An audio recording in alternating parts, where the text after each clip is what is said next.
Hello everyone and welcome to another video.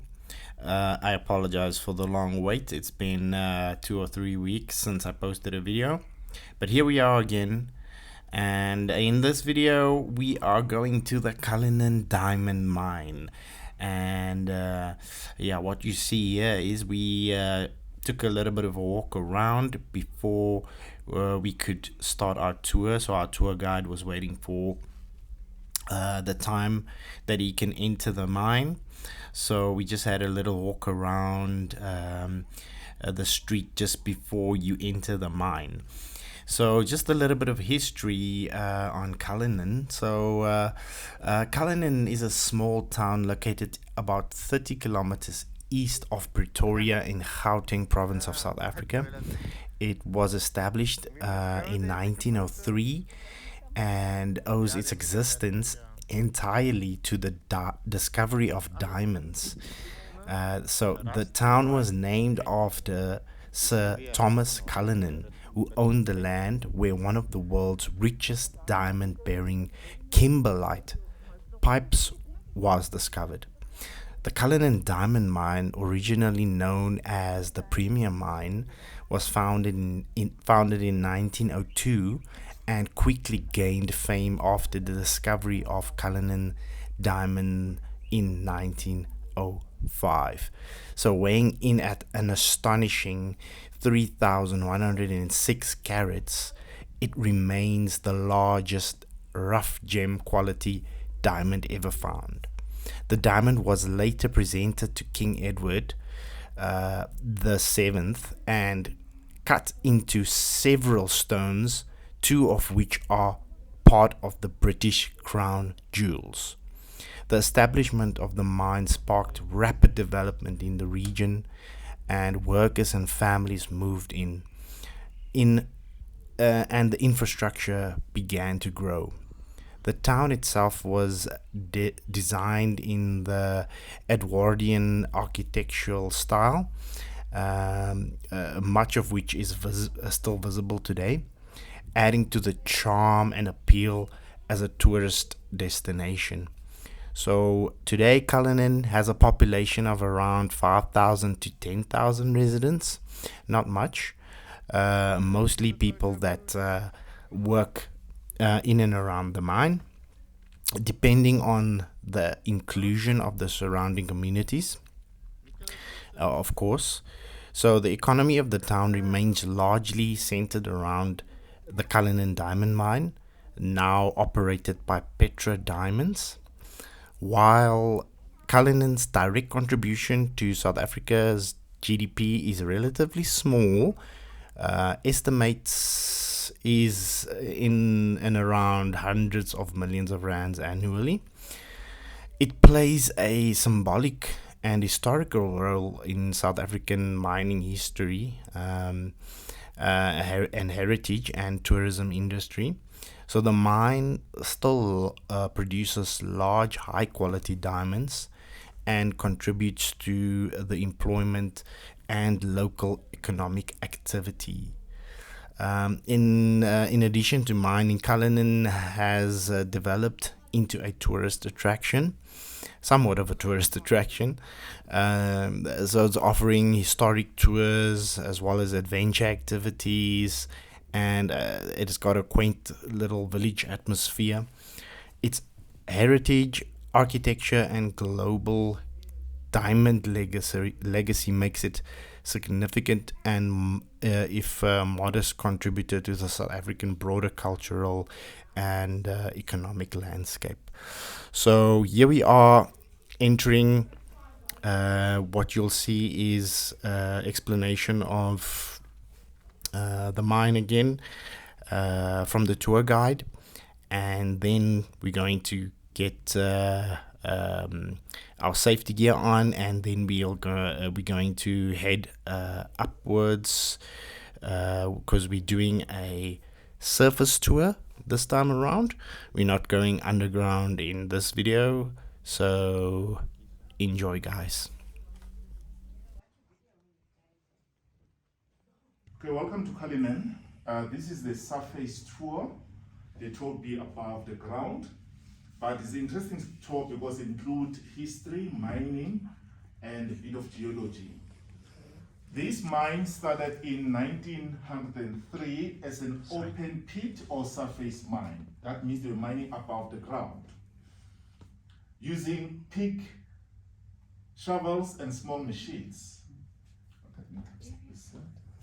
Then today we have this big hole, bigger than Kimberley. Kimberley remains the biggest man-made hole in the world because they've used pick and shovels, no machines, no explosives. So it was more of a hard labor.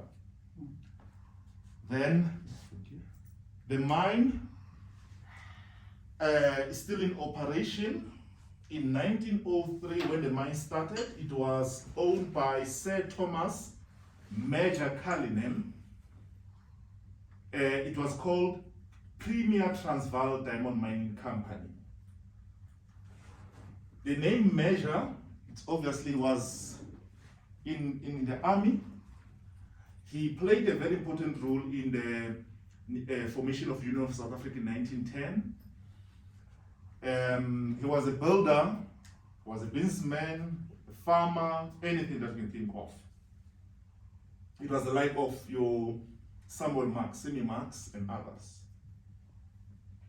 How did he know that there were diamonds in this area? He was busy with his building some houses for the mines in the Eastern Transvaal in Barberton. He was reading a newspaper called Die Transvaalers, which is Pretoria News today. It was written that there were diamond discoveries in the Central Transvaal, that would be Pretoria area. Then he drove on the ox wagon to check whether it's true or not. Remember, when I was there a couple of months ago in KZN, people started to mine stones there, they thought they were diamonds. Yeah. Unfortunately, those were just crystals or Quartz. or the quartz. Yeah. Yes, the quartz. Then he came to site, he did his homework well, and he met a gentleman by the name of Percival Tracy, who was a part-time diamond prospector. In the video, you will see there's a game reserve. It used to be a farm before they put some animals there. There's two rivers that pass through that farm, is Elandsrivier and Pieterspoort. Those rivers carry diamonds with. So there's pile of rocks along the river that shows that people in the early 1800s or earlier than that, they were actually mining diamonds in the rivers, which is called spool diamante or alluvial diamonds. Right? So, but then the owner of the farm didn't like English-speaking people. He was not a racist. It's because of hatred. He was ill-treated many times by the British prospectors. He took part in the Great Trek of 1838 with his family. He was a young boy of 17 years. He got married in Johannesburg, in the Moederfontein area.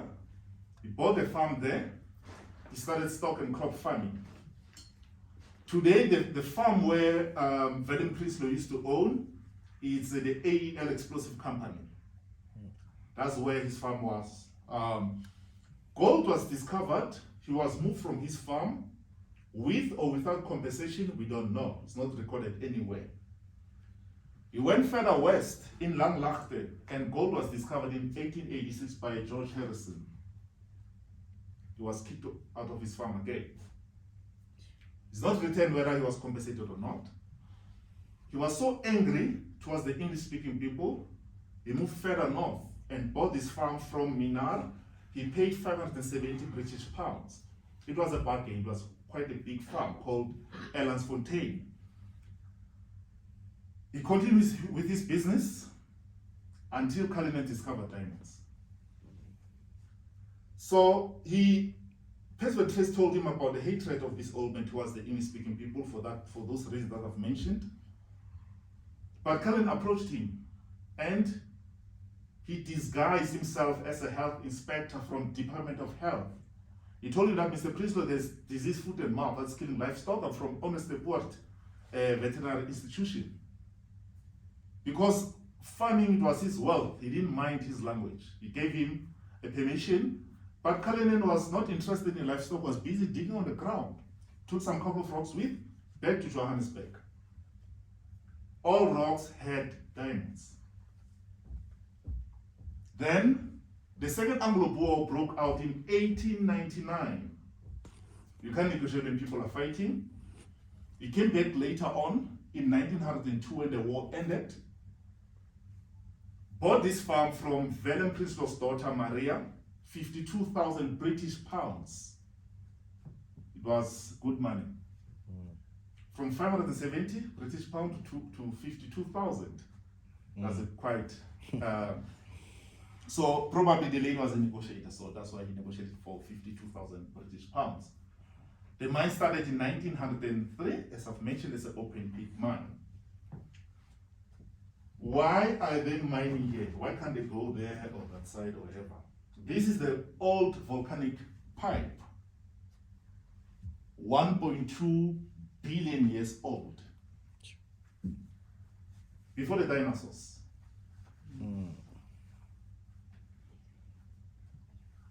This volcano is 2 kilometers deep from the surface going down. 32 hectares in diameter. That is about 45 sports soccer fields put together. That's the area. It's quite big. So the hole is 1 kilometer from this corner to another and half a kilometer wide. They're still mining the same volcano, but they're mining underneath this hole. Remember, I said the volcano goes down vertical, so they're still mining from the bottom. This hole gets deeper and bigger because of the underground mining activity. These are the waste rocks. We call them the tailing dumps. From 1903, they've mined over 353 million tons of kimberlite. The kimberlite is a diamond-bearing rock. The name kimberlite comes from the city of Kimberley, because it was firstly discovered there in 1871. So these come from inside the hole and underneath. They've recovered about 120 million carats of diamonds for a period of over 100 years. This is still one of the productive mines in the country. The third in South Africa. The top is Venetia in Limpopo, in Musina area. They get about 80 carats per 100 tons. Here we only get 20. Sure. I mean, they get 80% of their diamonds are jewelry. My apology. In this mine, only 20% of diamonds are for jewelry. They get about 66 to 70 carats per 100 tons. Ours between 40 and 55 to 60. Then the owner of this mine is Petra. Petra is a company from Saudi Arabia. And the founder is Greek, Adonis Peroulis.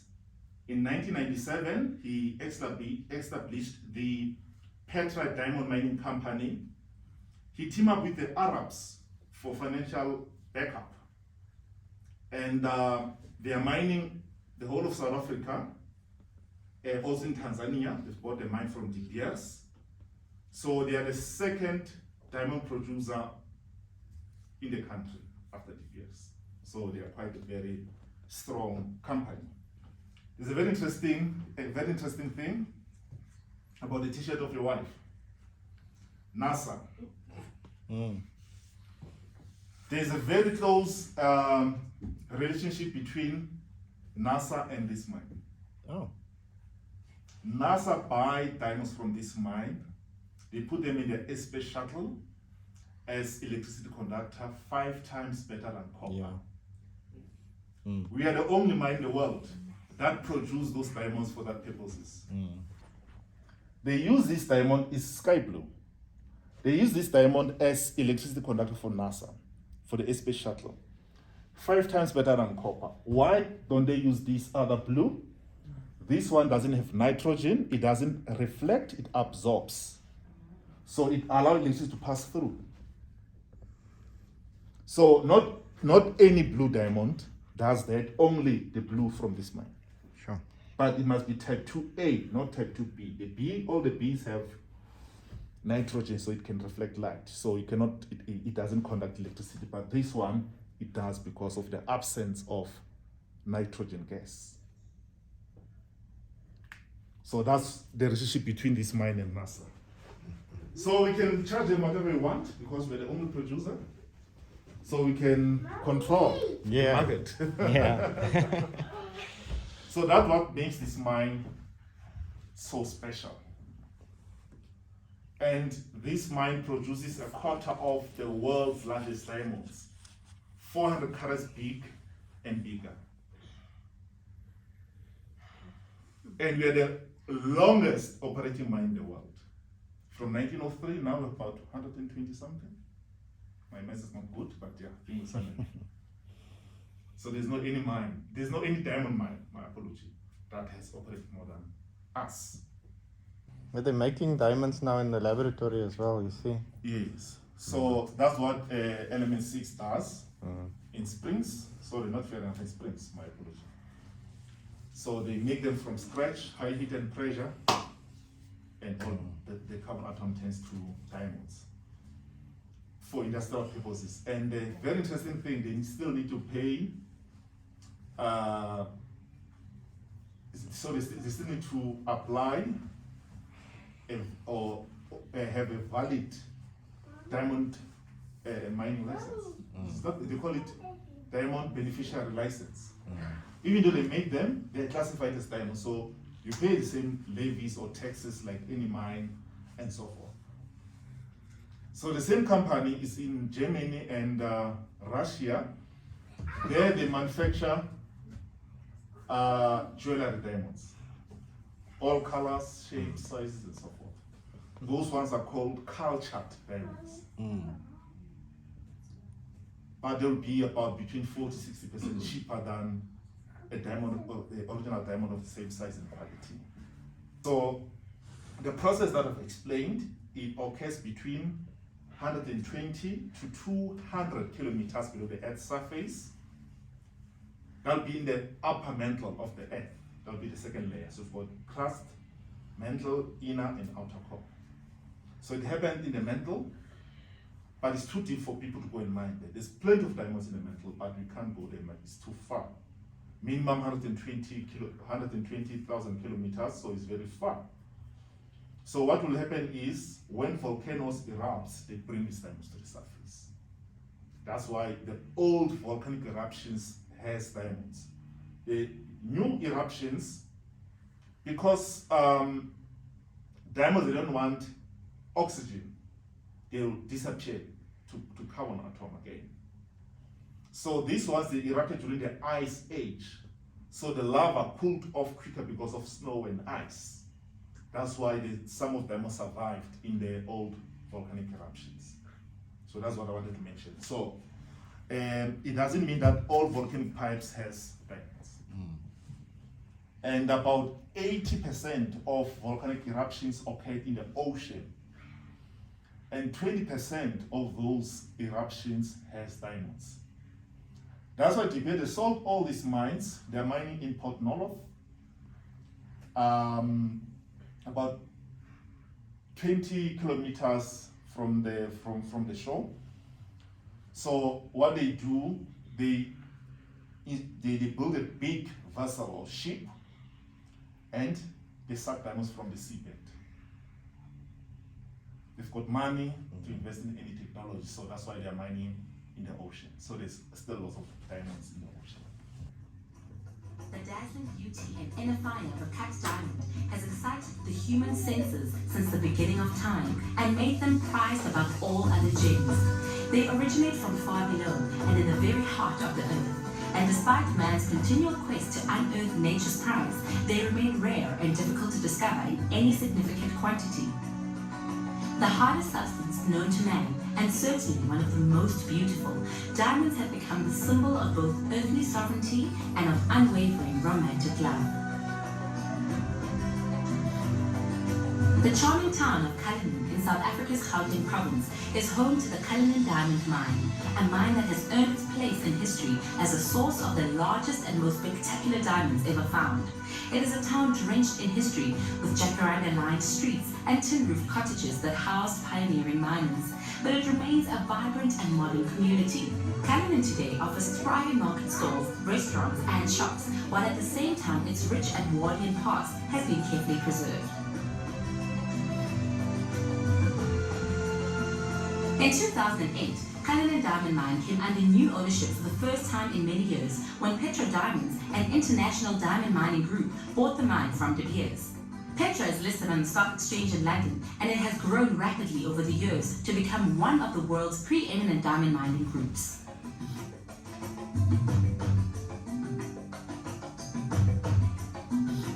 As with all custodians before it, Petra is making major efforts to promote the quality of life for the people of Cullinan. This has ensured the town's continued existence as a living, working monument to the men and women who have come to work here for over a century to liberate beautiful gemstones from the fierce grip of the several billion years old volcano that is the heart of the mine. Today's community includes the descendants of pioneers that were living here on the afternoon of Thursday the 26th of January 1905, when diamond mining history was made in the discovery of the magnificent Cullinan Diamond. This remains the largest gem diamond ever unearthed, found just 9 meters below surface. It was named after Sir Thomas Cullinan, the discoverer of the mine and the chairman of Premier Diamond Company Limited, which had begun mining operations a mere 2 years earlier. Weighing an unbelievable 3,106 carats uncut, there was no human hand big enough to wrap around it. When it was cut, the Cullinan Diamond produced 9 of the most outstanding large stones in the world, including the Great Star of Africa and the Lesser Star of Africa, as well as 96 smaller brilliants.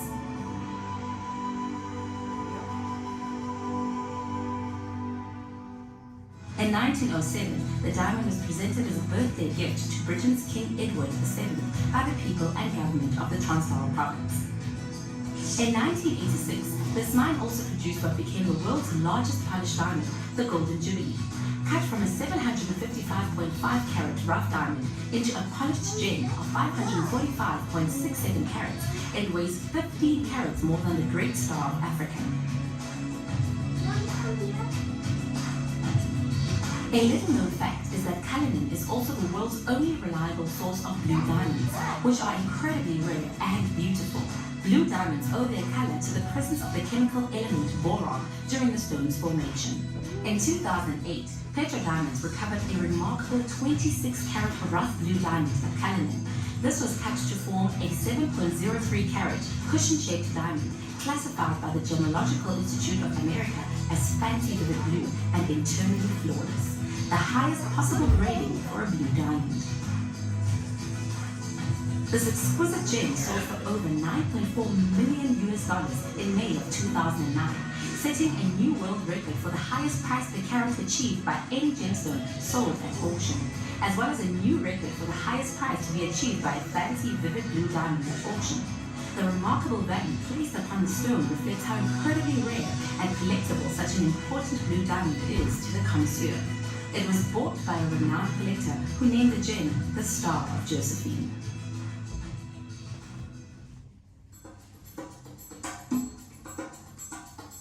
The story of the Earth's creation of diamonds has its own magic.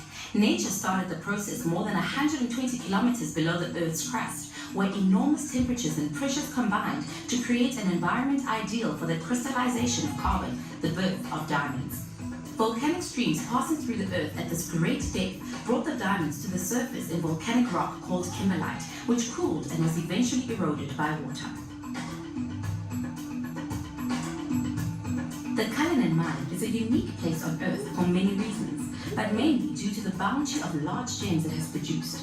In its history, it has given the world over 300 diamonds of over 100 carats and a quarter of all diamonds over 400 carats. At Cullinan, mining began as an open pit operation, and the pit measured almost 1 kilometer in one direction and half a kilometer in the other. Over the past 50 years, it has gradually developed into a totally underground mining operation. At more than 700 meters underground, it is now a highly mechanized process using a block cave mining system, in which sections of the ore are undercut and allowed to break up under their own weight. Mass float haul dumpers carry tons of diamond-bearing ore to underground rock breakers through some 416 kilometers of tunnels. Throughout the mining process, rock is reduced in size using rock breakers and crushers. Once on the surface, the ore is treated by washing away the fine material. Water is reused and rock is carefully crushed again. Using the unique properties of the diamond, how it reflects light and its high-density ability to adhere to grease, sorters finally pick out diamonds in a high-security sort house. The high-tech process was dramatically enhanced in 2004 when the mine commissioned its optical sorting plant, an advanced system of sorting the ore based on color, transparency, shape, and size. This is accomplished as the ore moves through the machine on a belt moving at 3 meters per second, and the results tell the story of why diamonds are so treasured, because from 100 tons of ore, only 40 carats or 10 grams of diamonds are recovered, of which only 2 grams may be of gem quality. True gems are as rare and special as the legends that surround the famous diamonds unearthed at Cullinan. Cullinan's production goes through an intense sorting and valuing process at the Diamond Exchange in the heart of Johannesburg. The goods are sorted into parcels before they are sold on tender to diamond days who come from around the world to compete for Cullinan diamonds.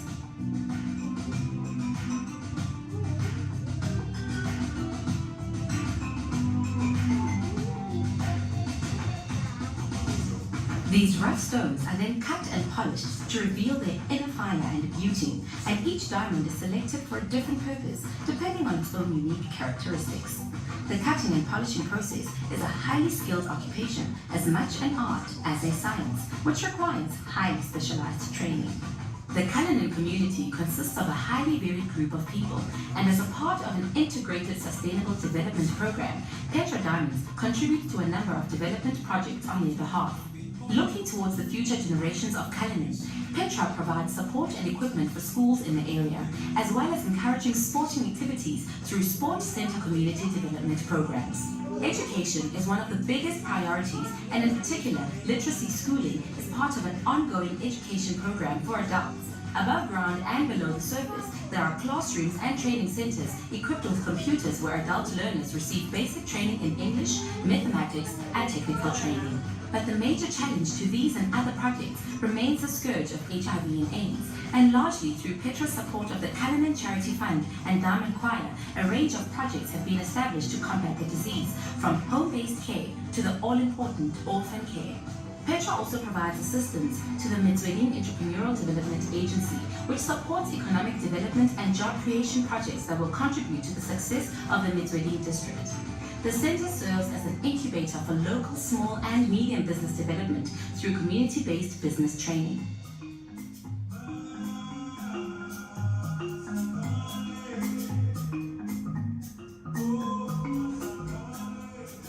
Petra has secured the future of the Cullinan Centenary Community Sports Center, an excellent sports complex that was built in 2003, which is freely available to both young and old. It is part of the company's initiative to develop sporting talent in the community and to encourage fitness and good health amongst employees.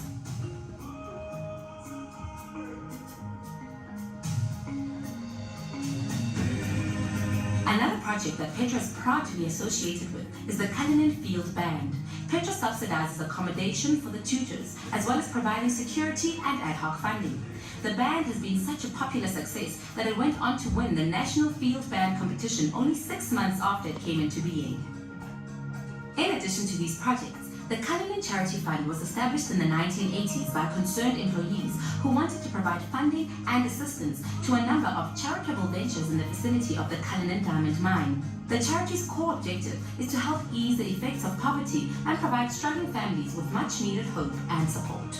In keeping with the spirit and objectives of good governance, sustainability, and environmental responsibility, a protected reserve was created for the fauna and flora that inhabit the area. The reserve is particularly rich in antelope species, including Blesbok, wildebeest, and the graceful sable. Visitors to the park can get wonderfully close to nature by watching the game from horseback or joining guided tours while keeping an eye out for rhino and giraffe, enjoying the safety of the park.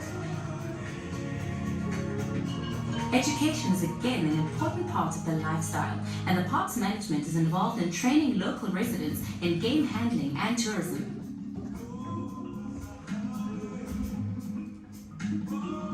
The mine's dedication to the development of the environment and the community has earned it international environmental recognition.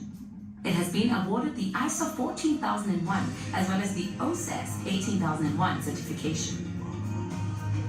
So, we have looked at the past and the present, but what of the future? Yes, there is a sparkling future for the Cullinan Diamond mine and its diamond people. Geological evaluation indicates that there remains a huge resource of diamonds at the mine, well over 200 million carats, ensuring that it will continue in production for many years to come. In Petro Diamond's hands, the renowned Cullinan mine will continue to captivate the world with spectacular gems and build on its legacy as the source of the world's most famous diamonds.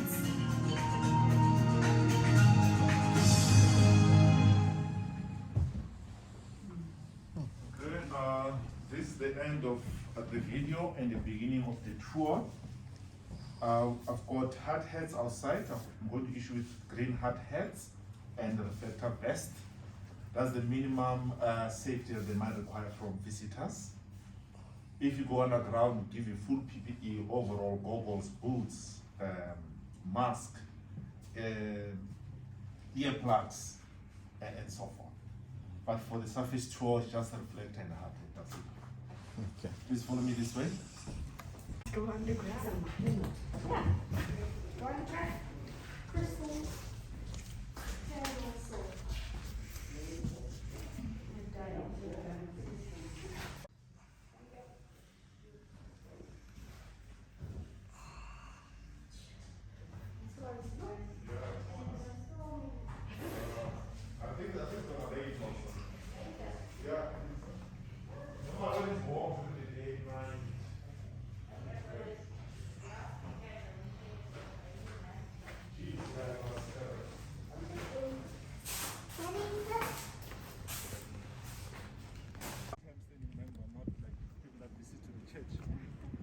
So probably most of you will tell us that the church from early days.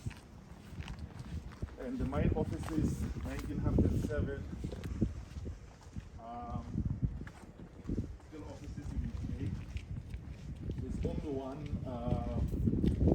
unit that is as a guest house for if it's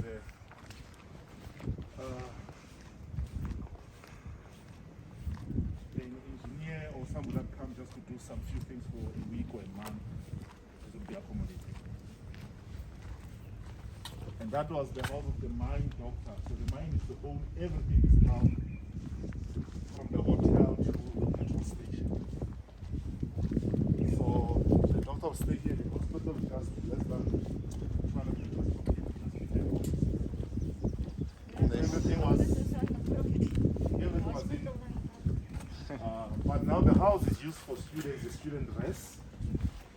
The mine have decided to train and empower local youth in engineering, management, and other fields so that they can continue the mine into the future. So that's the cover education, they support the social welfare projects, small businesses as part of their social community investment policy so that everybody's benefit.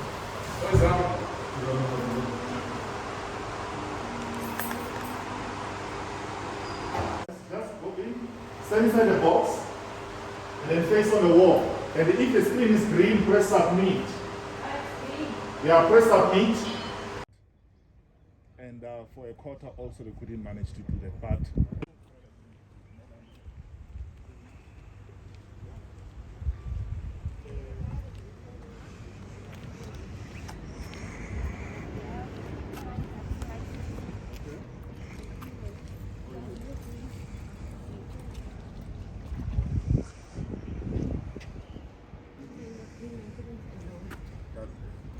because he moved it, it slipped from the rail. It says Yeah, feels yeah, like this. yeah, yeah.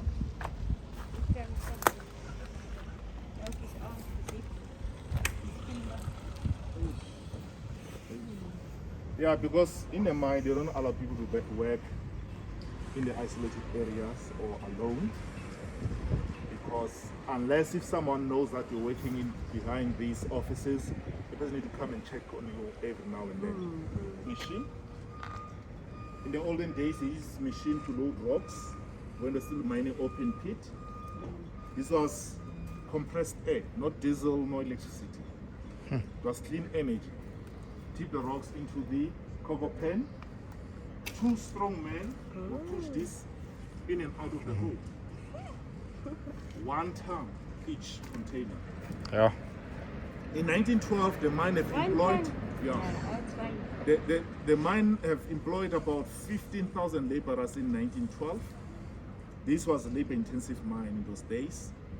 Today we can. Today the mine employs people between 1,400 to 1,600, Sure. including contract workers. From 15,000 in He 1912. dropped a lot, Yeah, eh? they dropped a They lot. did, yeah. Machines. replaced. Machine took over. Yes. Okay, let's go inside the tunnel, please.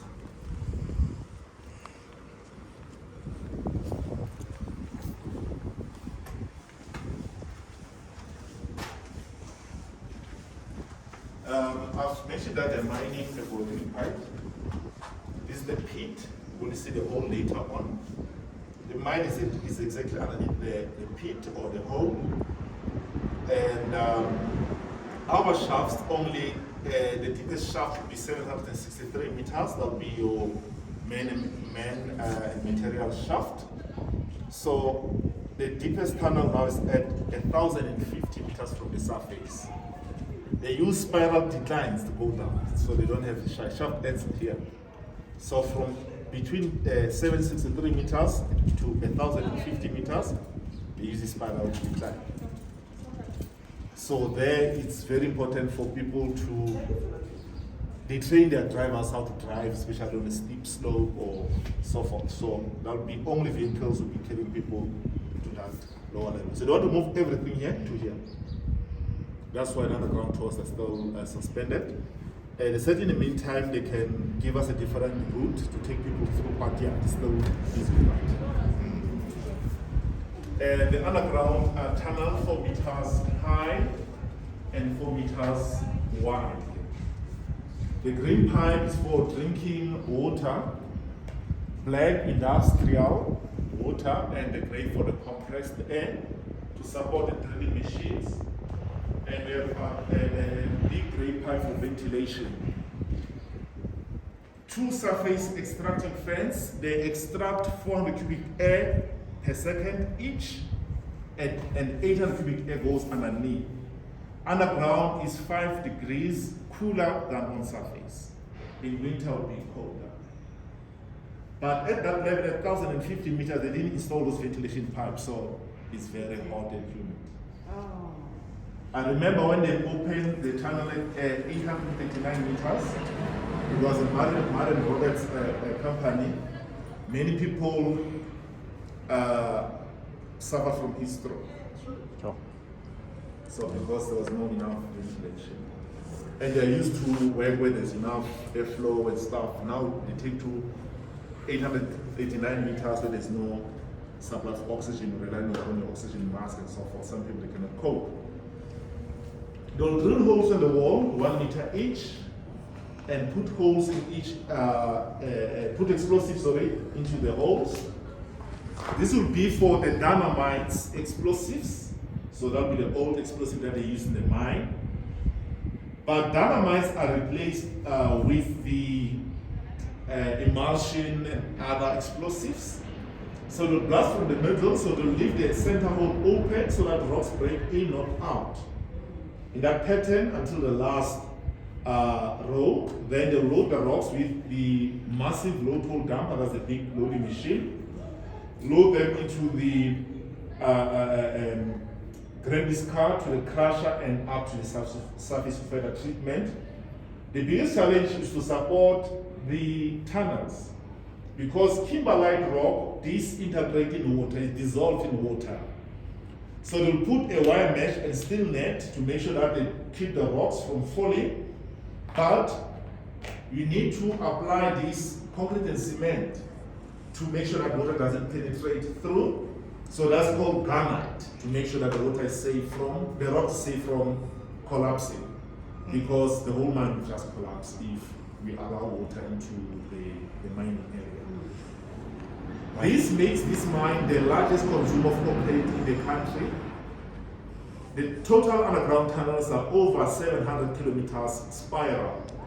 When you join these tunnels together, is the distance from here to Durban, even further, like a big city underground, with concrete and metal. Okay, let's continue. So my dad used to work for AECI, the explosive company. Okay. Yeah, they made that explosive for the mines. Yes. Yeah. Most of the explosives are consumed by the mines and road works or road Yeah. construction, but the mine will be the biggest consumer because every day you need to blast. Yeah.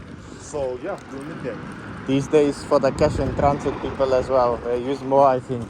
Yeah, they use, especially Ghana mines because they Yeah. bend easily.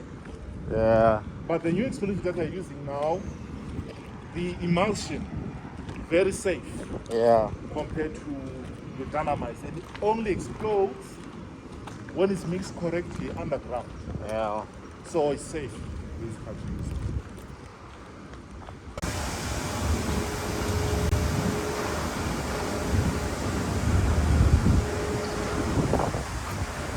Shaft number 3. It is a cage like this one to carry people and machine up and down. The shaft was built in 1971 after the replace number 2, because it was 1 and 2 in 1947. But because of safety issues in 97, then they sunk number 4, number 3 to carry people and machine up and down. So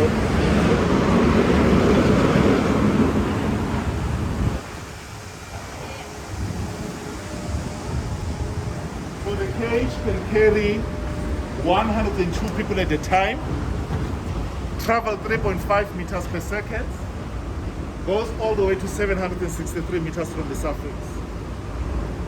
So due to COVID now the number is down, maybe about 30-40 people at a time. But if there's emergency, 102 people will fit. Very skinny people. Not the big ones. You get skinny miners in the gold and platinum mine because of heat. In a diamond mine, most of them are well fed. Okay, that's shaft number 1. It has 4 containers, we call them skips. Skips carry rocks underground to the surface. Skip 1 and 2, they work together as a pair, same applies to 3 and 4. That's 11 tons of rocks. Each skip, so it's the same size.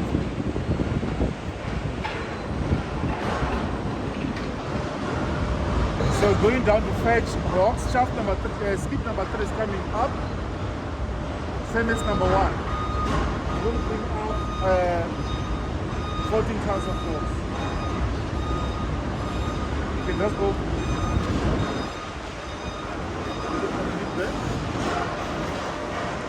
Take the rocks.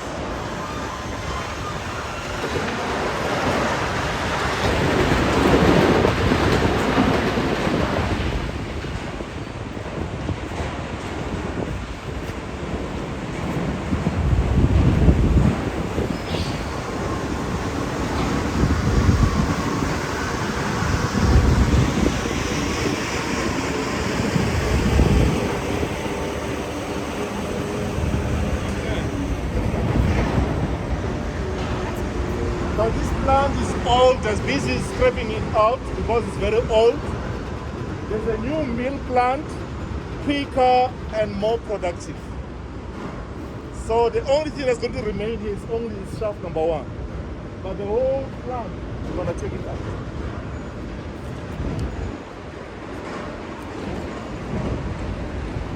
And these skips are controlled by machine in a hoist room. Each rope is 900 meters long. It weighs 7 tons.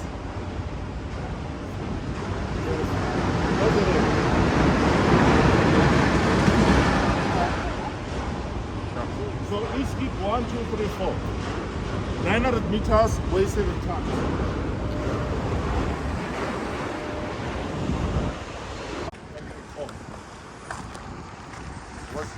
There's nothing happening in the phone.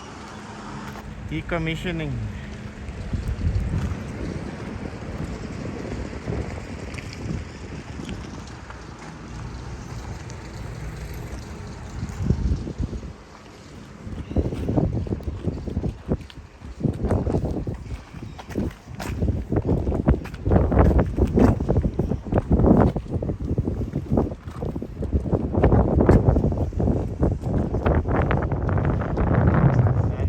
Stuff there.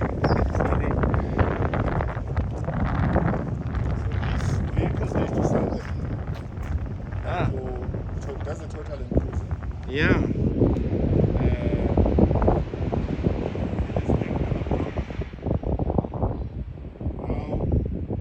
Most vehicles that we have come around, they don't take chance to sell them because most of the drivers or people that will drive the machine over time will be, some of them used to stuff them on the petrol tank or hide them somewhere.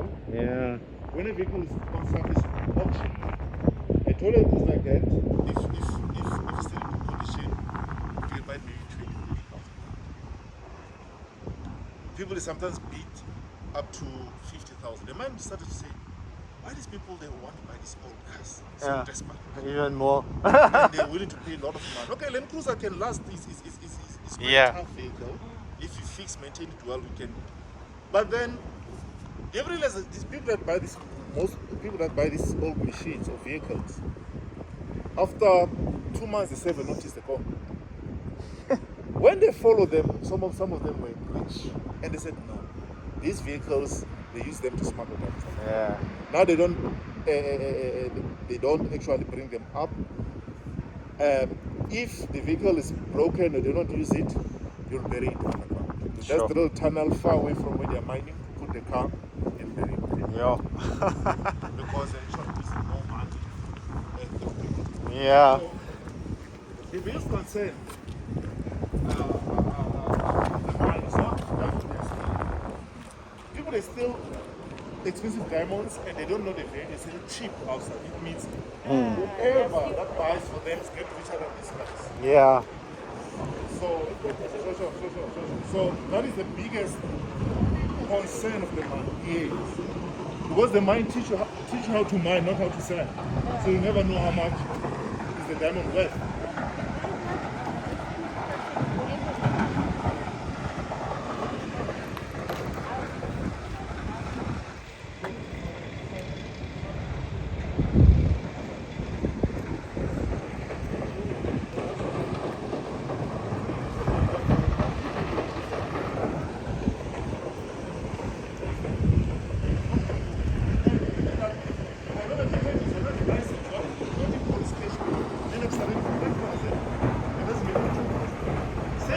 Same issue with the Zamazama, the illegal gold miners. The guys that are mining, they're not making money. They survive. It's hand to mouth. People that make money, they're runners. They make a lot of money because they'll sell, for example, last time when I checked, 1 gram of gold, it was something like 900 per gram. So now you've got an ounce or 1,000 grams. It's over 34 million, but you can sell the rest. So it's making money. You buy that much. Yes. That is the new mill plant for 2 complex silos. That's where they store the rocks. So it's a new plant. What do you see from here? Old. Yes. What happened is the rocks from shaft number 1, they go to the tailings on this belt. to the plant. So this is no longer in use. It's just the old plant. So that's where they put they break it. Yeah. So the problem with the old plants, it's very difficult and they are slow. So it's difficult to upgrade the old plant. Let us do the new one. A lot of money, but to literally cover the cost. Yeah, so it's not.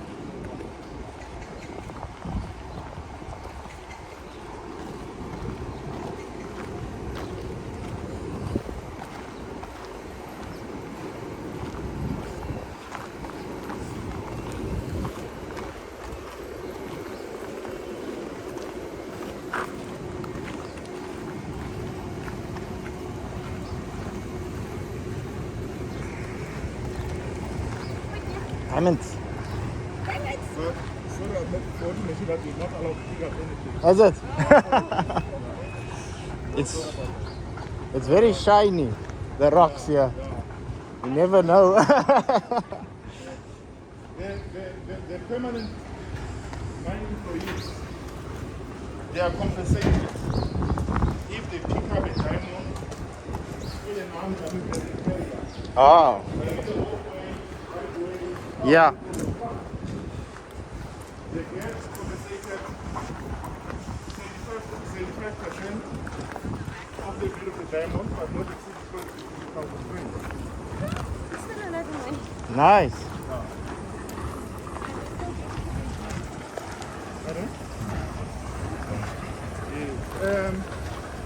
The mine is doing this to make sure that people don't steal. But it's human nature to steal. Temptations for lots of traders want to get the stone and pay off everything. I'm joking, but yeah, some people they do steal. So the mine what it does, they do that compensation. So there was a time where one employee took the mine to the court because the diamond that they picked up, it was a pink diamond, about 20 carats in size, worth about 18 million rand. Yo. So for him, he counted 75% of 18 million. He didn't read the part that said not exceeding. So he went to see the man to the court. He lost. Yeah. The mine paid him just 25% and fired him. Not 75% of 18 million. Not exceeding 20,000. Then they fired him because he took us to court his money. Oh, sorry. His money is tied. So you can't wait for our time. Go. So we go through the court with his money.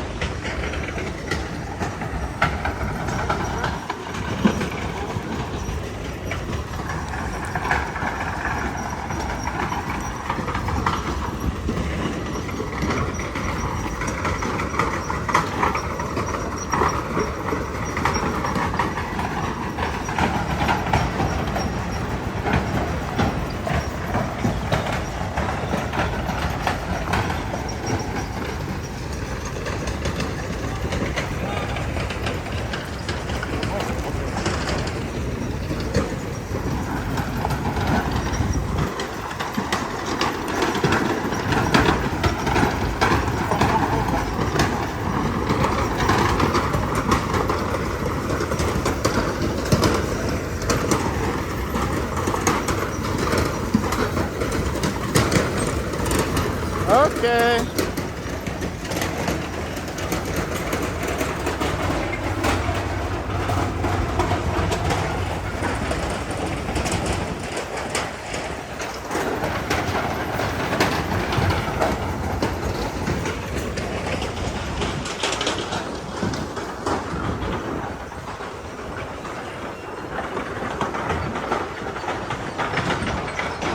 Oh my word. Yo.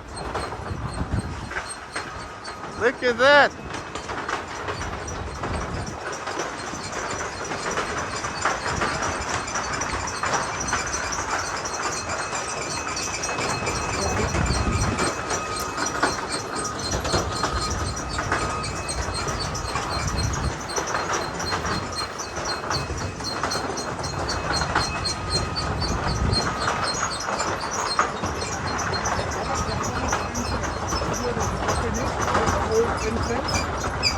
before they build shafts.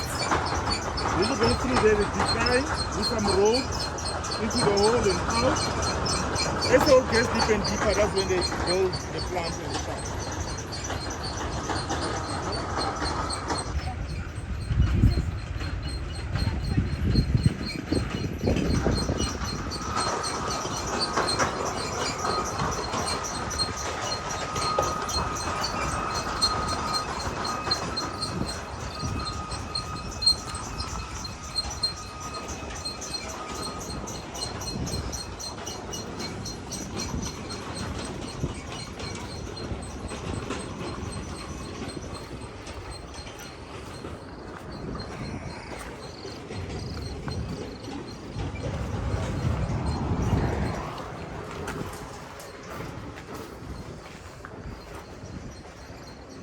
Okay, this is the Cullinan Diamond hole, the biggest diamond hole in the country, 1 kilometer by 100 kilometer, and there's still mining actively so underneath the hole.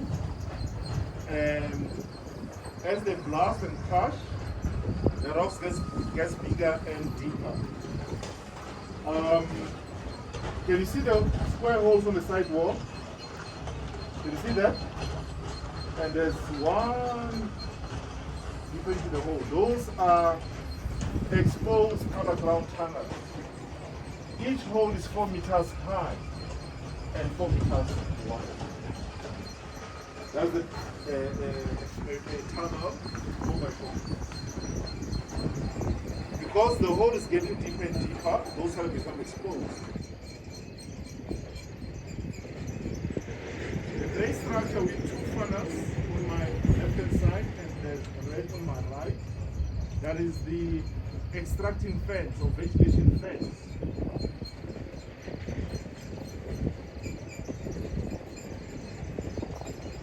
And the door that you see that side, that's the old hostel, 1903.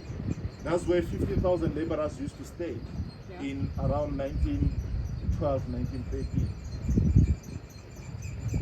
And there's the stockpile reserve over here. This is where they stockpile extra unprocessed kimberlite. When they need more rocks, they push that sand and rocks onto your conveyor belt back to the plant. So now, because shaft number 1 is working, so they're getting the rocks from underground directly into the plant. But if they're busy with maintenance at shaft number 1, this belt will be taking the rocks to the plant. Any questions? The farm where Percival Trace used to work is the farm next door. After that, after these power lines, that's where the game reserve is. That's where there's lots of monkeys and so forth. Because for the nature reserve just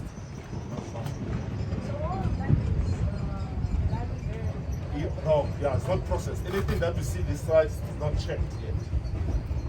The rocks that have been x-rayed, they go to the back. See that big heap? That's the tailing downs. That's the waste of it. Anything from there, backward, that is being checked. Yeah, but what you see here is not trash.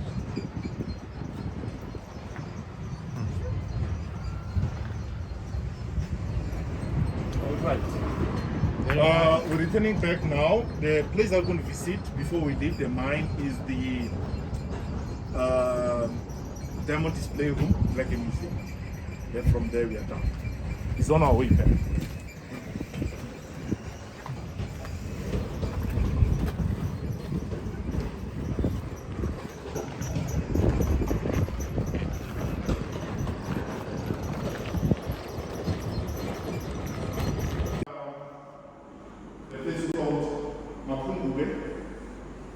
And which is in the Kruger National Park. They told us just walk in the bush, we showed us the old buildings, where there's this great African empires and whatever. Then on our way back, but we were told to walk in a straight line. There will be 2 radius in the front, 2 at the back, and 1 on the sides. When I started to ask why, they said, but they are like, it's everything. It's everything. Then they said, if the Lord comes, you don't run. I said, I'm not going to do this anymore. You don't turn your back also. That you find in Cullinan is the mica. Mica, it peels off like fish scale and it's shiny. Sometimes you see mica in the kimberlite, you think that is a diamond because you see it shines. This is used as electric cord insulator. And also the electrical iron to keep the temperature on high or low is mica that will regulate the heat. So it's good in that. This is calcite. It's like your false diamond, the crystal, like your quartz and so forth. But it's softer than quartz because you see the busy scratching with the key. So it's not hard. It's a very soft crystal. Then this is gabbrosil. This was formed during the second volcanic eruption. It's hard like your granite, so it's your igneous rock. You can use this to make tabletops, tombstone, etc. This is what the mine is interested in. Kimberlites, black, gray, and brown. And the pink ones that we saw outside, what are those? Which It's ones? like pink rocks on the floor. Where's It that? was similar. It was close to where they were transporting the rocks. I didn't notice that, unfortunately. I'm not sure. Pink rocks. It might be feldsite if it's reddish brown. It might be feldsite. If it's pink, I'm not sure. It's not reddish brown, it's pink. Maybe it's also like that with something shiny. No, unfortunately, I don't know. Because what I know is that they get, in the kimberlite, they get blue sapphire and rubies. And how big was it? Small ones. It might be red rubies there. And then this way they get diamonds. So most are found here. So quantity wise would be in the brown, followed by black, and you get the least in the gray. But it doesn't mean that you get big sizes here. You can get big sizes everywhere, but in terms of quantity, that'll be your brown. This is the edition of the Cullinan Diamond, 3,106 carats uncut, presented to King Edward VII of Britain as a birthday gift, cut in Amsterdam by Joseph Asher into 9 big stones and 96 small brilliant diamonds. The biggest piece of this diamond is called the Great Star of Africa. It's in the imperial scepter of the king, and the lesser Star of Africa in the state crown of the queen. All these diamonds are with the British royal family.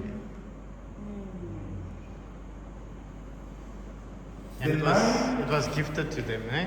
Yes, by the Transvaal government. These are the 9 stages of cutting and polishing a diamond. The most popular shape is called octahedron, like 2 pyramids glued together. They'll cut that into 2 with a laser blade, and you end up having 2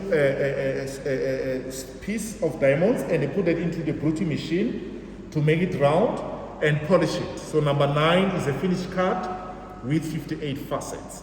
That is the round, brilliant cut. The 6 most popular cuts and the old cuts. The new cuts have more facets, they shine better than the old cuts. And over here we've got the replicas of famous diamonds. Most of these were discovered in India. India is the first country in the whole world to discover diamonds about 2,500 years ago. Number 4, we've got the Kohinoor diamond, the Mountain of Light, presented to Queen Victoria by the Dutch East Indian Company. Recut from 4 to 8, Kohinoor new cut. We have these blue diamonds called Hope. They believe this diamond was stolen as the Indian Hindu idol. It was a third eye. They say it was stolen from that idol, and it carried a curse. Who steals the eye of a god? Then anyone or any person who touched this diamond experienced bad luck from suicide, murder, divorce, bankruptcy, homicide, and so forth. Sure. Mr. Hope bought this diamond and he gave the diamond to the king, King Louis XVI of France. And you know that he was guillotined during the French Revolution. It was stolen during the Revolution, recut, it was a bit smaller, but it didn't take away the curse. Bought by an American lady by the name of Evelyn Walsh McLean, and she lost her husband and 2 sons in a car crash. The diamond was immediately bought by an American jeweler, Harry Winston. He donated them to the government and he was married. Number 15 is the replica of Eureka, found in South Africa, the first diamond to be discovered in the country in 1866 by a young boy, Jacob Erasmus. He was 15 years old, he used to play marbles like a stone. And a man called Mr. Van Eker, he saw the children play with the stone. He asked the family if they can sell it to him. They said you can have it for free, just a stone. It was certified as a diamond in Grahamstown in the Eastern Cape. And they said he compensated the family with about 50 horses and a couple of sheep, just to say thank you. The daily production, 4,500 carats from 11,000 tons of bronze. But we've seen on the board that they're taking about 16,000 carats. That's one and a half kilogram of diamonds that they get every day. 20% for jewelry, 80% industrial. For tools such as rock drills, bore drills, cutting blades, polishing wheel. Even if you go to the dentist to fix your teeth, the dentist drill has diamond dust. They use diamonds because they're the hardest substance known to mankind. Diamond cut and polish itself. In Springs, this is where they make these diamonds, synthetic industrial diamonds. For tools, cutting, polishing, and so forth. Through that loop, this artificial. Through this loop, there are 3 diamonds hand cut from India, cut by children from the age of 7. When they reach their early 20s, they lost their eyesight because this diamond is very small.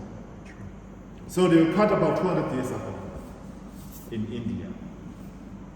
We've got the diamond characteristics. We call these the 4 C's: cut, color, quality, and carat. Cut is the shape. Color starts from white to fancy colors. Clarity, that's from look clean to peak 3. Carat starts from 0.2 carat, that's 0.2 gram, that's 1 carat, 5 carats is 1 gram. So 0.2, 1 carat, 5 carats is 1 gram. So the size will differ from small to big stones. Some of the pictures on the underground, tunnels and machine. That is the cage, shaft number 3. These are the people that are working in the mine. And there's a sad story. There's a guy who was an acting security manager in this mine. Unfortunately, his younger brother, it's believed that he stole a diamond. So the matter was reported to him as an acting security manager. He didn't take actions. So later on, his younger brother claimed that he picked a diamond on the non-diamond bearing area because he wanted that 75%. And both were fired. Because he was supposed to report his brother, take actions, dismiss him or disciplinary hearing, but he actually didn't report the matter further to his seniors. And somebody said, no, this guy, he told me that, it was reported that firstly, he said to his colleague, I've got something, can you confirm if it's a diamond or not? The guy immediately reported the thing to the security department. No action was taken. A week or 2 later, the very same person said, no, I've picked up a diamond in the non-diamond bearing area. Then when they checked, they said, no, this matter was reported, and the elder brother didn't act. All of them were dismissed, unfortunately. So, for the mine, anything that is hazard to the mine or anything that has to do with theft, they don't forgive, they dismiss it. Then they keep some of the explosives underground there. And this is how they support the tunnels. You see there's a fence and steel ropes. That is being your supporting. That is at 559 meters. Already they're supporting the tunnels going down. And yeah, really machines that they use underground. And the model of underground tunnel. So the model of the volcanic pipe, you see the hole, very deep, about half a kilometer. Shaft number 3, to go through tunnels to work. Brown, gray, and black kimberlies, this is what they're mining. As they take out the rocks, the roof caves in. Your question about water, we don't have water because the mine is still active. Kimberley, the mine is stagnant, so that's why there's water inside the hole. It doesn't mean that the water doesn't go through the hole. We have pumping machines to pump the water out of the mine and so forth. But yes, water sometimes affects the mining activity. What is a dike? Sorry? What is the The dike? dike. Dike is another rock that comes from with a volcano. They've got pen, they've got dike, they've got there's different types, but it's a volcanic rock. Nothing inside. There's no pen, it's just your barren. And this is the whole plant, both old and new plant. This will be a new plant. Remember, walk past here. I'll show you these complex silos. So the active plant is this. This is old and outdated. The only thing that operates or functions is shaft number 1 that brings up the rocks. The rocks going to convert out into the new plant. And we were standing somewhere here, looking into the hole. So we came this way to the shaft back, walked through there, all the way back. It's quite a big area.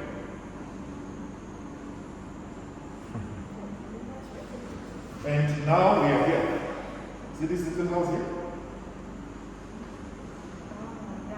We are here. And this is the change house. That is the tunnel. Remember the tree? Between the trees, that's the tunnel there. And you're going on through this. Sorry. Sorry, man. When you're going through one of these columns, that's the security, those are the offices that we're going through. So we're almost out. And then we right. And this side are the replicas of some of the diamonds that were found in this mine. The Neapos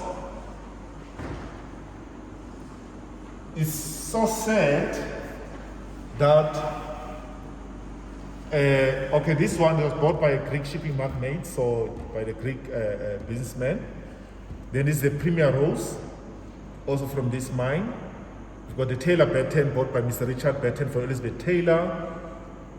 And she sold it when they divorced with Mr. Richard Batten. There's the Cullinan there. This is the Yonka Diamond. This one, it is a very sad story. Sometimes you can think that something brings you fortune, only find that it brings you bad luck. Mr. Johannes Yonka was a farmer 3 kilometers away from this area in Bennespoort. He found this diamond on his farm in 1934 during the Great Depression because the mine closed in 1932. This diamond he found it on his farm. There's a river that passed through there. He picked up 726 carats. They believe this is a piece that fell from the Cullinan. Same color and quality. Then the mine bought it from him because they believe that it's their diamond. He doesn't have license, so he was fortunate because they bought it back from him. And he became a gambling addict because he had a lot of money now. He started gambling and he lost everything and even his farm. It's very sad. Centenary from this mine. This is one of the top rarest white diamond ever found. That was in 1986 and it was unveiled in 1988 during the centenary of De Beers. Cut from 599 carats. That was the rough size to 73 carats. They said the diamond, it was so sensitive that they had to cut it on an underground cutting factory where there was no, the room temperature would be stable, let's say 30 degrees or so, because they said heat, when they're busy cutting it, heat could change the color. I don't know how, but yeah. Okay, you can take pictures, then we put the time back. So this is the ship that I was referring to in Portugal. That's where they are mining diamonds deep in the ocean. Sometimes we think that is they're mining oil and stuff. This one is for diamonds. So you come and collect the stones with a chopper. Rich people.